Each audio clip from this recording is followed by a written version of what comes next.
안녕하세요. 버지니아의 코너스톤 장로교회를 섬기고 있는 박래영 목사입니다. 저는 오늘 성도에게 너무나도 중요한 개념인 경건에 대해서 생각해 보려고 합니다. 디모데전서에서 보시면 바울은요, 4장 8절에 보시면 육체의 연단은 약간의 유익이 있으나 경건은 범사에 유익하니 금생과 내생에 약속이 있느니라 라고 말씀을 했고요. 칼빈은 이 경건이 너무나도 중요하기 때문에 경건은 그리스도인의 삶의 처음이요, 중간이요, 끝이다 라고 말했습니다. 그만큼 이 경건은 너무나도 중요한 것으로 거듭난 성도라면 그 누구라도 추구해야 할 삶의 모습인 건데요. 여러분의 삶, 여러분의 신앙생활에서 이 경건은 어느 정도의 위치를 차지하고 있습니까? 사실 이 시대에 우리에게 이 경건은 중요하게 생각되기는커녕 어쩌면 지루하고 고리타분한 어떤 것으로 세뇌되어 있는 경향이 있습니다. 그렇지 않습니까? 여러분, 성경은 분명히 경건을 매우 중요시 하는데요. 우리 가운데 이런 부정적인 생각이 자리 잡은 이유로 크게는 우리가 아마 어려서부터 세상을 통해 그런 고정관념을 주입받아온 이유가 있을 겁니다. 그래서 심지어 교회에서마저도요, 경건에 대한 강조를 듣기 힘든 것이 사실이죠. 그래서 요새 교회에서는 이런 선입견, 고정관념 아래 무시되고 있는 경건보다는요, 사실 영성이라는 표현이 많이 사용되고 있습니다.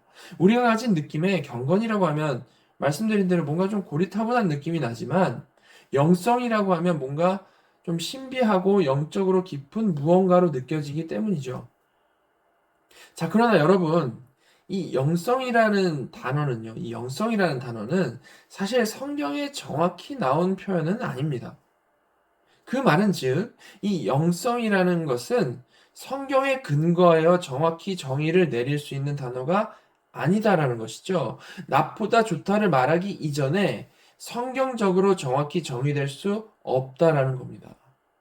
그래서 너무나도 당연하게 이 영성이라는 표현은요, 광범위하게 쓰일 수밖에 없는 거죠. 자, 그러다 보니까 지금 이 시대에 어떤 식으로 많이 쓰이고 있는지가 결국 이 영성의 주된 의미가 되는 겁니다. 여러분, 요새 이 영성이라는 표현 보통 어떻게 쓰이고 있습니까? 뭐 새벽 기도 영성, 찬양의 영성, 수도원 영성, 일상 영성, 뭐 등등등, 주로 자기가 좋다고 생각하는 가치나 행위를 형용사로 놓고요. 무슨 영성이라고 하면서 쓰이고 있고요. 그 좋다고 생각하는 가치를 잘 이루어낸 것을 영성이 있다, 영성이 풍부하다라고 표현을 합니다. 자, 그러다 보니까 자연스럽게 그런 목적이 되는 그 영성을 개발하기 위한 방법론적인 이야기들이 연달아 많이 나오는 것이죠. 예를 들어, 새벽 기도 영성, 이렇게 말을 하면요. 새벽 기도를 잘하여서 어떤 상당한 꾸준함과 영적인 수준에 도달하게 되면 이를 영성이 깊다, 높은 영성을 가졌다라는 식으로 표현하고요. 동시에 그런 영성을 개발하기 위한 방법론적인 생각들을 이어간다라는 겁니다. 영성 훈련이라는 표현이 많이 사용되는 것을 생각만 해봐도 이런 성향을 우리가 좀 잘 알 수 있죠. 이처럼 이 영성이라는 표현은 기독교와 관련된 다양한 가치를 각각 이뤄가는 것에 초점이 맞춰져서 사용되고 있고요. 그 방법을 고민할 때 많이 사용되고 있습니다. 자, 그러나 경건은 어떻습니까? 경건은 일단 성경에 여러 번 나온 단어입니다. 여기서 벌써 확연한 차이가 나는 것이죠. 성경에 분명히 나와 있는 단어이기 때문에 그 의미가요, 광범위해질 수가 없고 의미가 분명할 수밖에 없다라는 겁니다. 자, 그래서 이 경건이 무슨 의미인지를 알기 위해서 우리가 이 성경을 이것저것 찾아보면서 생각을 해봐야 되는데요. 우리가 그럴 시간이 없기 때문에 그 여러 구절들을 통해서 정리한 이 칼빈의 정의를 한번 같이 보도록 하겠습니다. 칼빈은 기독교 강요에서 경건을 이렇게 정의했죠. 나는 경건을 하나님의 은혜를 아는 지식으로부터 생겨나는 하나님에 대한 사랑과 결합된 경외라고 부른다. 여러분, 이 정의는 하나하나가 다 중요한 표현들인데요. 경건이 일반적으로 말하는 영성과 다르다라는 것을 정확히 보여주는 중요한 표현은요, 중간에 나온 생겨나는이라는 표현이라고 볼 수 있을 것 같습니다. 생겨나는. 생겨나는. 자, 이는 출처가 어디인지를 분명히 하는 표현이죠. 자, 어디서부터 생겨난다는 것입니까? 출처가 어디라는 것이죠? 하나님의 은혜를 아는 지식이 그 출처다라는 것입니다. 그런데 성도가 이 하나님의 은혜를 아는 지식, 이거 어떻게 얻죠? 무엇을 통해서 분명히 알 수 있습니까? 그 지식은요, 성경을 통해 깨닫게 하시는 하나님께 받는 것이고요. 그 하나님의 은혜는 하나님의 구원하심 가운데 명백히 드러나는 것이죠. 여러분, 인간은요, 아담 이래 하나님을 전혀 알 수도 없고 믿을 수도 없는 하나님과 완벽히 단절된 죄인이 되었습니다. 그런데 하나님께서 그런 인간들을 주권적으로 구원해 주심으로 거기서 하나님의 놀라운 은혜가 드러난 거죠. 이렇게 우리는 성경에 계시된 하나님의 구원하심을 보며 하나님의 그 은혜를 알게 되고 찬양하게 되는 것입니다. 그런데 경건이 바로 이 은혜를 아는 그 지식에서부터 생겨나는 것이라는 말이죠. 따라서 경건은 어떠한 분명한 특성이 있는 것입니까? 이 경건은 절대 인간이 연습하고 노력해서 도달하는 어떤 경지인 것이 아닌 겁니다. 그게 아니라 그 시작점이 분명히 하나님이시며 하나님께서 구원의 은혜를 알려주시고 깨닫게 해주시는 만큼 도달할 수 있는 것이 이 경건인 것이죠. 삼위일체 하나님의 주권 아래서 성도가 그 구원의 은혜를 깊이 정말 전인적으로 알므로써 나타나게 되는 것. 예. 다시 말해서 진정한 삼위일체 하나님의 임재 아래서 느끼고 반응하는 삶의 태도가 바로 경건이라는 것입니다. 자, 그렇기 때문에 경건은요, 절대 하나의 어떤 지역적인 속성이 될 수가 없는 거죠. 무슨 말인가 하면, 마치 태양에 가까워지면 가까워질수록 빛과 열이 같이 느껴질 수밖에 없는 것과 같이, 경건한 성도는요, 칼빈의 정의에 나온 대로 하나님을 향한 사랑과 하나님을 향한 경외함 중에 어느 한쪽으로 치우치지 않고, 하나님의 그 임재 아래서 점점 균형 잡힌 경건을 누리고 살아가게 된다는 겁니다. 반대로 우리가 보통 사용하는 이 영성이라는 표현은 어떻습니까? 주로 어떤 특별한 어떤 개별적인 방법을 선택하고 이를 잘 갈고 닦아서 하나님에게까지 열심히 올라가는 개념으로서 쓰이는 게 대부분이죠. 예. 이런저런 영성을 잘 개발해가지고 어떤 신령한 자가 되고자 하는 것이 이 표현의 DNA라는 겁니다. 이처럼 겉보기에는 꽤나 비슷해 보이는 이 두 단어이지만요. 이 영성이라는 표현은 대부분 아래에서 위로 나아가는 상당히 방법론적인 부분에 치중되어 쓰이고 있는 표현인 반면에 경건은요. 하나님이 주권적으로 주시는 위에서 아래로 내려지는 진짜 거룩하신 하나님의 임재 아래 있을 때만 나타날 수 있는 균형 잡힌 성도의 모습인 것입니다. 전인적, 정말 전 존재적이기 때문에 사랑만 있는 경건, 경외함만 있는 경건은 있을 수가 없는 거고요. 자라날수록 하나님을 향한 사랑과 그 경외가 같이 깊어지는 것이 경건한 삶의 모습인 것이죠. 따라서 우리는 이 성경이 말하는 이 경건과 흔히 쓰이는 이 영성이라는 표현의 차이를 이해해야 하고요. 성경적인 경건을 소망하며 살아야 하는 것입니다. 근데 물론 이렇게 우리가 정의만 하고 구별만 딱 하고 끝내면 안 되겠죠. 우리에게 정말 중요한 것은요. 이 경건을 우리가 어떻게 소망할 수 있을까? 어떻게 실제로 살아갈 수 있을까라는 겁니다. 그게 성도에게 가장 중요한 거 아니겠습니까?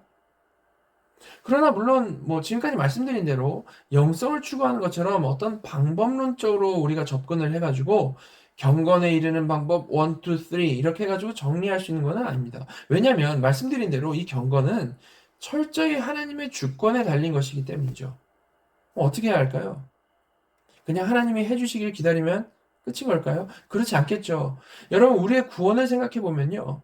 하나님께서는 하나님이 선택한 자들을 거듭나게 하시고 선물로 믿음을 주십니다. 그래서 그 믿음으로 그리스도와 연합시켜 주시고요.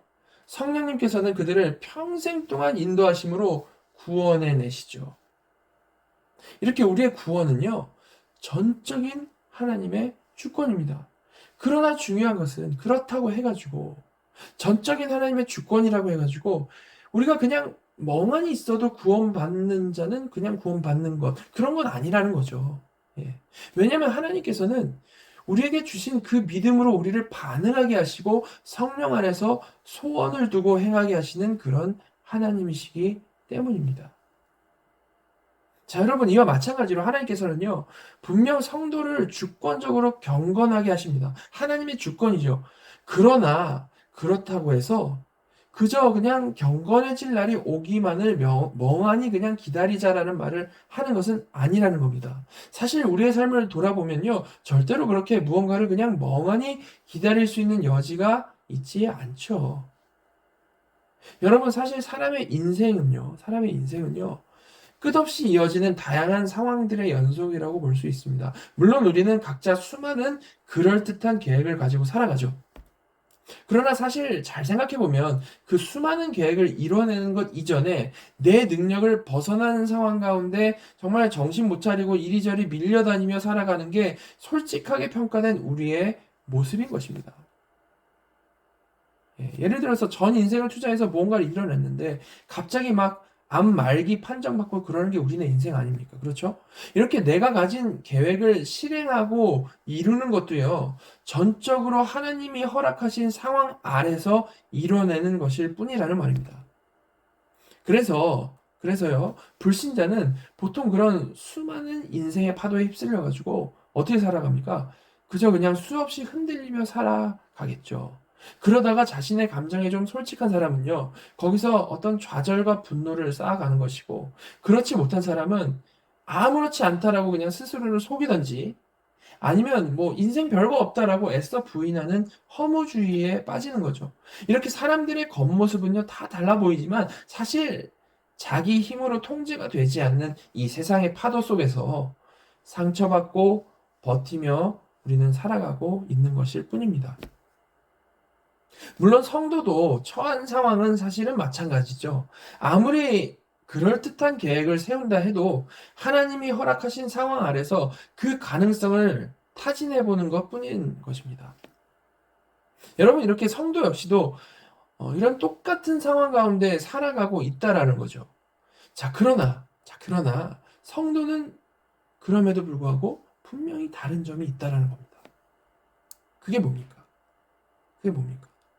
성도는요, 그 수많은 상황, 수많은 파도 가운데 그냥 휩쓸려 버리지 않고 오히려 그 인생의 좌절과 분노의 자리에서 불신자와는 완전히 다른 반응으로 점점 수렴되게 되는데, 그것이 바로 그 고난 가운데서 그리스도를 발견하고 오히려 그 절망의 자리에서 그리스도께서 나를 대신하여 행하신 일의 의미를 더 깊이 알아가게 되는 것입니다.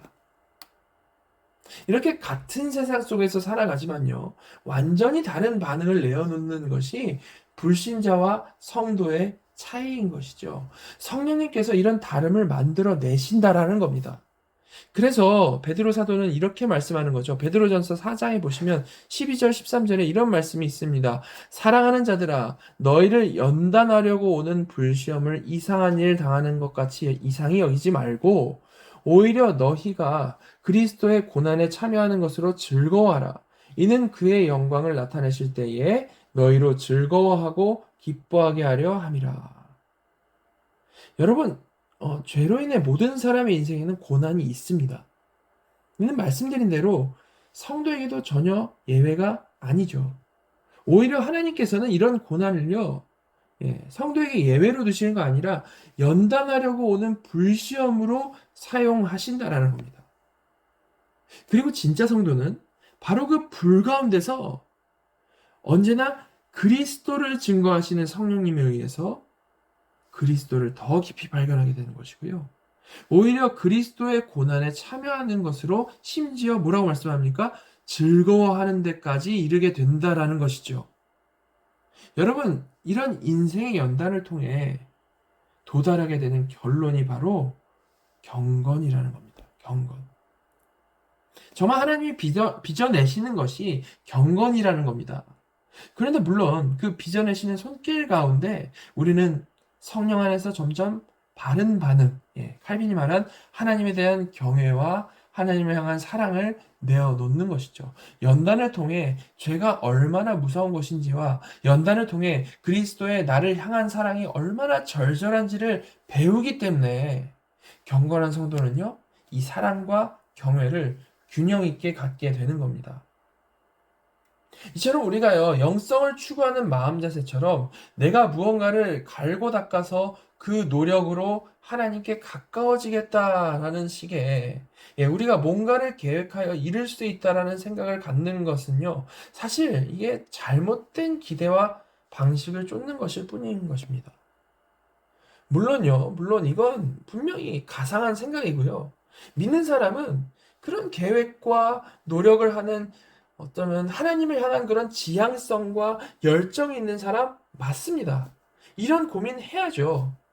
자, 그러나 이게 맞긴 하지만, 마음의 방향성이 그렇게 흐르는 게 맞긴 하지만, 사실 근본적으로는 우리 죄인들은요, 그런 식으로 우리 계획하에, 우리 주도하에 하나님과 가까워질 수 있는 수준도 존재도 아니다라는 것입니다.